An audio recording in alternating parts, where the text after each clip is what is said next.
Hello, everyone, and welcome to another edition of Real, Raw, and Honest. So good to have you with me today. I wanted to extend my gratitude to every person who's tuning in every week to learn and to grow and to change and to heal. I appreciate you very, very much. Now, what I would like to say, and I'm not good at this, so I'm working on this, is if you could subscribe, like, share, leave a comment. All of those things make a difference for me, and I would love to be able to reach more people. I would love other people to grab a hold of this and to be able to walk into more freedom. So if you find the content valuable, share it with somebody because you never know what somebody else needs. Share it on your timeline. I don't care, but share if you can. And like I said, subscribe and like. And so today, what we're going to be doing is we're going to be taking a look at part 2 of the all or nothing trap. We're going to be looking at trust again today.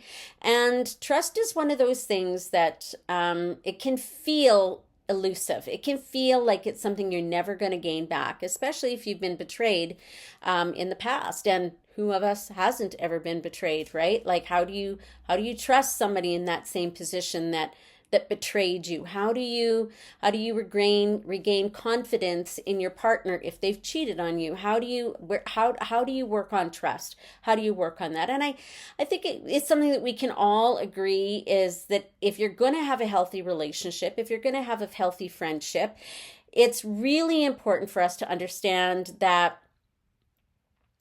trust is an essential part of that. We have to be able to trust the person that we're in relationship with.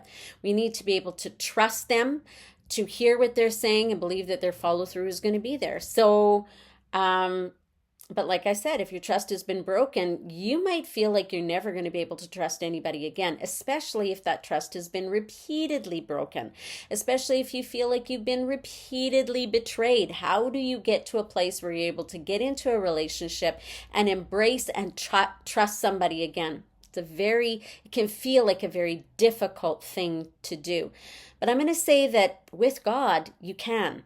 And again, evidence of that in many people that I've worked with, and myself included, that trust is something that you can regain. But how do you do that? Because you can't just go into a relationship and go, well, I'm going to trust that person because they're a pastor, because they're a leader, because they're a teacher, because they're a doctor, because they're this. Like, how do I trust that person? How do I trust, right? So let's take a look at what are some of the things we need to do in order for that to happen.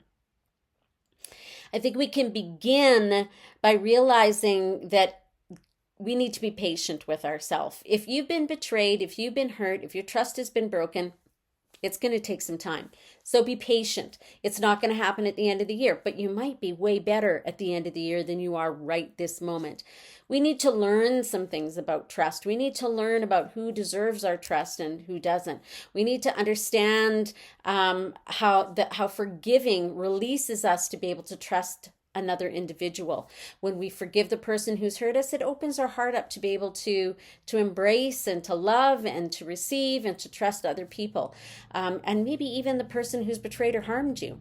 So that's the place to begin. And I think, also we need to begin by paying attention to that instinct that we have inside of us, that little part inside of us. We'll call him Holy Spirit. That when we're with somebody, we get that uncomfortable unease in there that's going, man, I don't know, there's just something there. I'm just not comfortable with it. Don't override it. Don't overlook it. Pay attention to it. And recognize that it might be Holy Spirit telling you that there's something that's off, that you're discerning something. It might just be that you have been hurt and you don't trust that person, but you're now going to become aware of what's going on in the relationship and in the friendship, in the work relationship that you're in. So you're going to begin to pay attention. Pay attention to that thing that's happening inside of you. What's going on? What was that? Do I feel like I can trust this? And then pay attention as well by watching and listening to see if they can be trusted. If they're having a conversation with you and maybe they're talking about somebody else, does that prove trustworthiness? If, do they follow through? Like, you're looking for things, watching, listening, paying attention to discrepancies in conversation. Can they be trusted? watching to see how they respond in different situations. Does that prove their trustworthiness? You're looking and you're paying attention what's happening here. So that follow through, do they follow through with what they've said? If they said, yep, we're going to do this, do they do it? If they say, even if it's inconvenient for them, they're going to be there. Are they there? These are all things that are tools to help us to determine whether somebody can be trusted or not, and to pay attention to those things, because if they have excuses for every time they didn't show up, they're not trustworthy. That's just the truth. Do they talk? How do they talk when they talk to other people? Do they talk about you to other people? What does it sound like when they're talking to other people? Do they vent to you and say things they maybe wouldn't otherwise have said? Do they flirt with other people when you're around? Do they twist the truth? Do they, and if they do these things, did they do it to benefit themselves? That's another important part. What is the purpose behind why they're doing it? Paying attention. All of these things will help you to determine whether or not this person can be trusted. Are they consistent truth tellers? Do they consistently put the truth ahead? If they talk about confidentiality, do they keep confidentiality, or do they just want you to keep your confidentiality and they can talk to whoever they want to talk to? Are they trustworthy? You can test this as well by giving them something small and saying, I just want to talk to you about something. I'm going to, tell you about this thing. And it's not something that's going to make or break you. See what happens with it. See if other people begin to hear about it, know about it, understand it. Now, some of you are going to go, yeah, but that's suspicion at work. No, it's not. It's listening to that gut that tells you there's something. And then you're just going to throw some breadcrumbs on the water to see. And you're going to pay attention. God's given us this ability to be able to pray. He's given us an ability to hear from Holy Spirit. He's given us an ability to test the spirits. That's what he's saying. I don't think that just goes with prophecy. I think that goes across the board. So we need to be able to look and go, is this person a good fit for me relationally, in a friendship or in a relationship? Do they prove themselves trustworthy? And if they do, then you can extend a little bit more. And this will eventually grow. When you know that you have somebody that you can trust with your confidence, right? Like with your confidential information, and that they're going to keep confidence on that, man, that's a great feeling.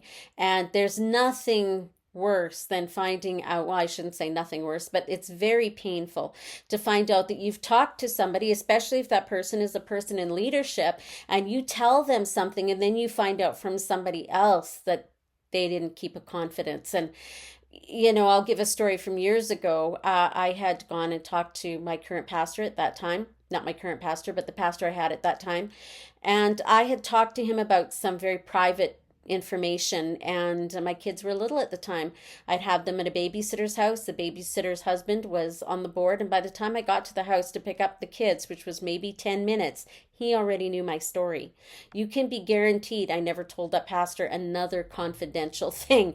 It was like, no, sorry, if I can't trust you with that, then I can't trust you with anything. I don't want to tell you anything. What would have happened if I was having marital issues? Everybody would have known. So are they trustworthy? And we need to do that. We need to be able to extend that to recognize those that are and those that aren't, especially if we have something we need to talk to somebody about. I have gotten in trouble, and I will be honest, I have gotten in trouble for keeping the confidence and not saying a word to anybody, and that actually got me in more trouble than I expected that it would. But you know what? At the end of the day, I know I did the right thing, because I have to keep that confidence. It's not up to me to share somebody else's story. That is up to them. They can tell whoever they want, even though you may be made to feel like you need to.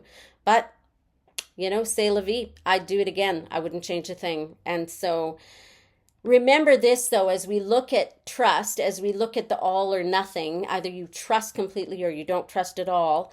If we when we look at this, understand this, and it's so important to remember this: trust is earned.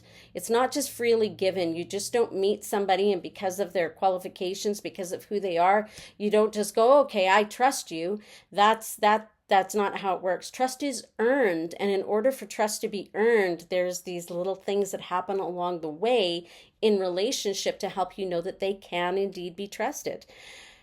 So what you're doing is you're looking for evidence during the beginning stages of a relationship, during a work situation. You're looking for those things to be put in place so that you can build the trust on. That's important. You're going to build on trust. The trust that I have for my husband today is not the same trust I had for him when we first met. It's grown. The trust that you have with your pastor, the trust that you have with your colleagues, the trust that you have with your friends grows over time or depletes over time as they prove themselves not trustworthy or trustworthy. So it's something that's built upon, and that's the way it's meant to be. So trust is earned. It's not freely given. But what happens when you don't trust yourself? So, because that can be a problem too. Sometimes it's not that we don't trust other people, or we don't trust other people because we don't trust ourselves. And that can be a real thing. And so for an example, again, I'll use myself. I think that I had, because of the background that I had, because of the way that the home life that I grew up in, because of the childhood SA that I went through, I think that I constantly was, like any relationship I was in, tended to be quite narcissistic.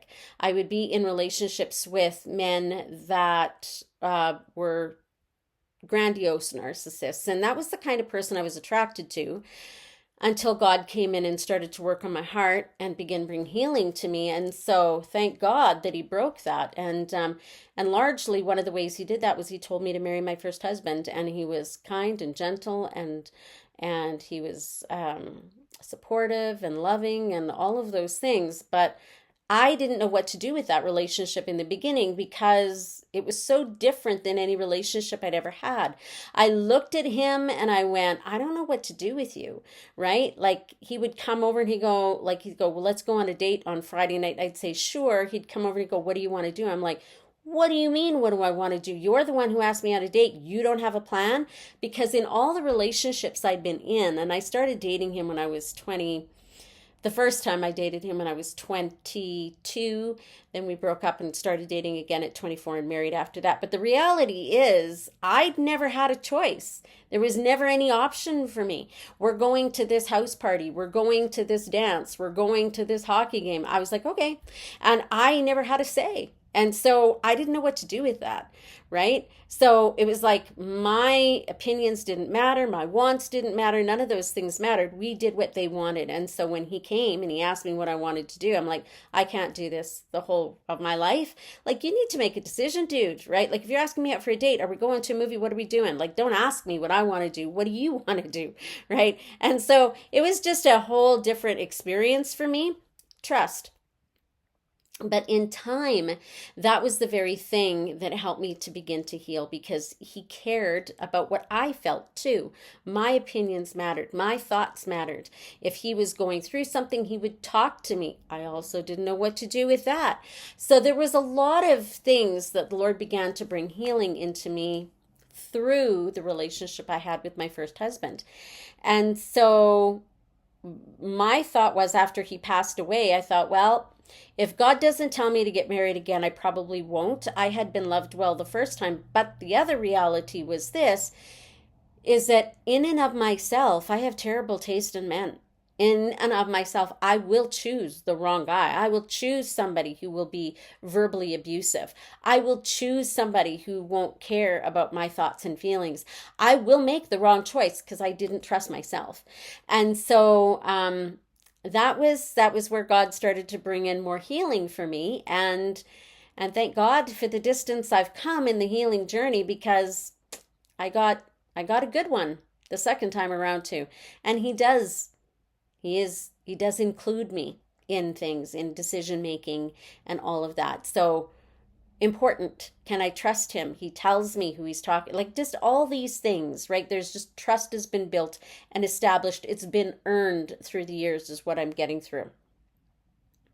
So when we don't trust ourselves, the reality is then we need to, this is very common where trauma occurred either when we were children or in past relationships where trauma has happened. Then we need to look at that and go, yep, I need to deal with the trauma. I need to look at the situation that caused me to be in the place where I can't trust other people. And like I said, I saw myself as a really bad judge of character, and that was true. And even today, right, like there are times when I go, oh man, I'm really drawn to this individual, whether it's male or female. I go, oh, I need to stop. Why am I? Is it because they remind me of my dad? Is that what it is? Is it because they remind me of my mom? Is it because they remind me of a past relationship I had that wasn't good? I still need to be cautious in that and listen in here to that still small voice that wants to speak to me. Um, so, having repeatedly made wrong decisions in our life makes us susceptible to being less trustworthy of people. If we've self-sabotaged out of fear because of trauma in the past, we need to ask the Lord to come in and bring healing into that area of our lives.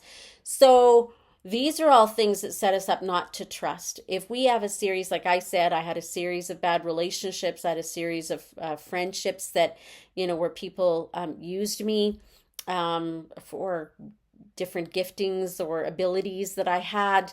Those are all things that set us up. So how do we get healing from that? How do we look at that? Let's look at some tools that God can use in order to bring us through to healing. Well, I think the first thing here in this toolbox is to say we need to accept that you might need to work to rebuild trust, self-trust. So there's a work that we need to do to rebuild our trust in ourselves. We need to work on that. How does that happen? How do we do that? Well, you do this with follow through, right? So you do this with, setting a goal and saying, I'm going to get 10,000 steps in today. And I'm going to get 10,000 steps in at least 4 times this week. And then you do it. You tell yourself you're not going to have 8 cups of coffee today. You're going to have 3 cups of coffee. And then you do it. So it's just setting follow through and saying, I'm going to get this done by this time, and then doing it. I'm going to eat better, so I'm going to do it. So it's that follow through on all of those things. I'm not going to eat poorly. I'm not going to eat junk food. I'm not going to buy chips. I'm not going to drink pop, or I'm going to cut back on those things. So, and then following through. And this is how you begin to build trust in yourself. If you want to pray for half an hour a day, you're going to set yourself a goal and say, in order to trust myself to do this, I'm going to begin to set a 10-minute increment. I'm going to pray for 10 minutes, and you're going to build that up. Because the thing is if we don't, then the first time you fail, you're going to go, oh my gosh, see, I can't trust myself because I'm not going to follow through. I'm just not going to do it. That leads us back into procrastination. It leads us into all kinds of things because we don't trust ourselves. But the thing is, we have to do it. And so I'm not saying set 10 things down and do them all. I'm saying you set one thing and then you go, I'm going to do this. And then be consistent in it. Be consistent in it for a month and then add something else, or be consistent with it for 2 weeks and then add something else. But don't overwhelm yourself because you're going to throw in the towel and say, that's it, I'm done. I'm not going to do this anymore. I can't trust myself. I never follow through on anything. I can't do this because I have terrible taste in friendships and relationships. So I just can't. It's not worth it for me because it'll just end up poorly. It'll end up badly. Work on the inner healing that you need to, and you will end up in a decent relationship. You will end up being able to trust yourself and trust other people. And this includes when you make a promise to other people, you need to follow through on that promise as well. Are you doing what you said that you were going to do? If you said that you were going to be there at 5, did you show up at 6? Be trustworthy. If you said that you were going to phone them, did you phone them or did you wait a week before you called them? Be consistent.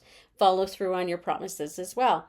And then be prepared for the amount of time that this takes. This isn't a quick thing. This is not a quick fix. If you don't trust yourself, if you don't trust other people, it can take time, and it will take time. But God will help you to do it, because trust is one of those things. We need to have trust with God too. We need to trust him. We need to believe in him.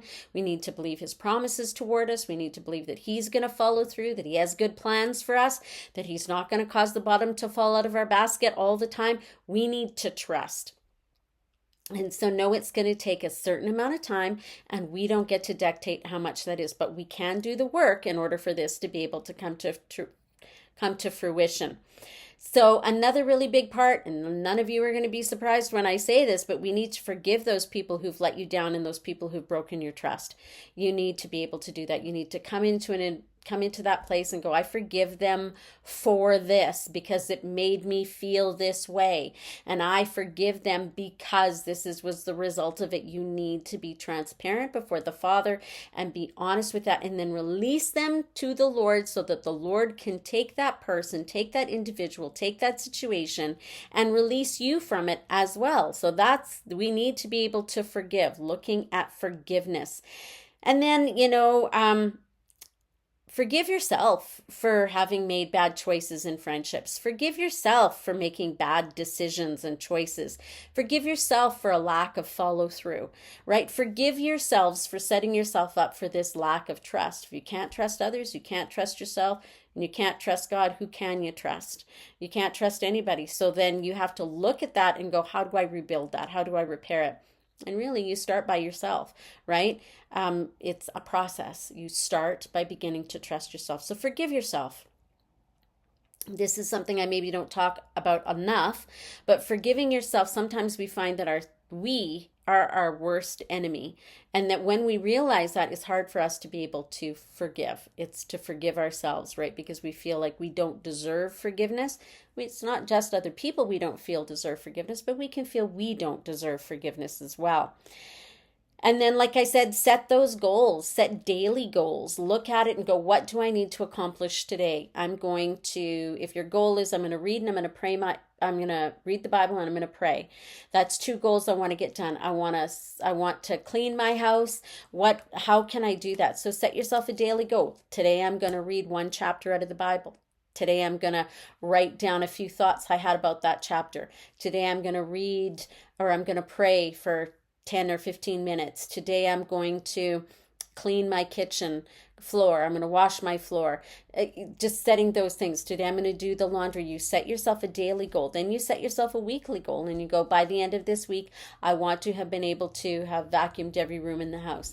I want to have read 7 chapters in the Bible or 5 chapters in the Bible. I want to have a total been able to say that I have prayed for an hour at the end of the week.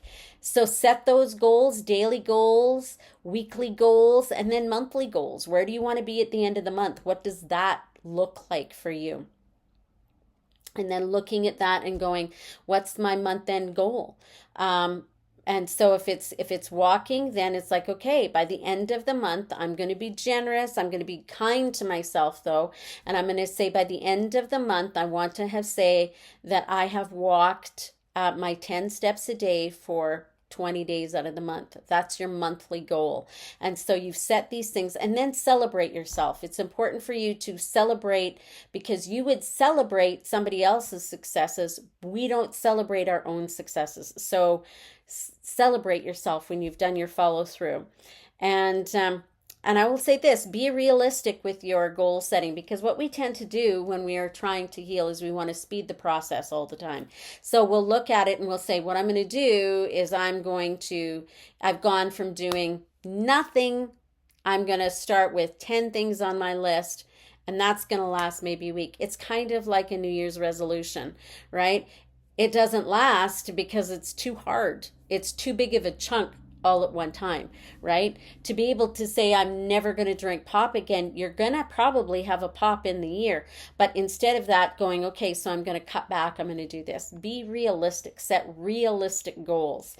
And then the other thing is to not let your emotions run wild. Don't let your emotions control you. Take a look at it and go, all right, I'm going to not think in this situation from my emotional brain. I'm going to think from my thinking brain. I'm going to think from here. I'm going to consider what's going on. I'm going to logically put it down. I'm going to look at it and I'm going to say, okay, I don't need to respond emotionally in this situation. I can have grace for that other person. I can have grace for myself. I can do these things and I don't need to be reactive.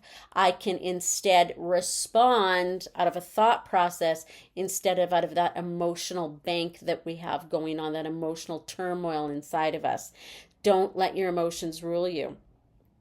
And then accept that some of the best things that we can achieve take time, and it takes overcoming obstacles, and trust is one of those things, especially if you can look back and say, man, I've had some bad choices. I've done some things. I've had some relationships. I tend to be attracted to people who are narcissistic, who are great in the beginning. It's flowers and roses and the best guy ever or the best girl ever, only to find out that it's verbally abusive and cold and uncaring into the relationship.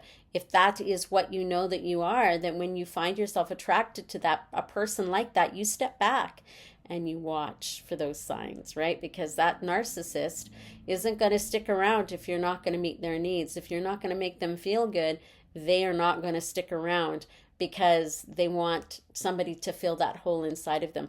And then don't be hurt if they walk away. Like, don't let those emotions rule you and control you. So that's what I wanted to talk about today. I hope you find it interesting. Like I said, please like, subscribe, share, leave a comment, and be encouraged because your healing is on the way. God has a good plan for your life and He will see it through. That is a promise, and He will bring you through to healing.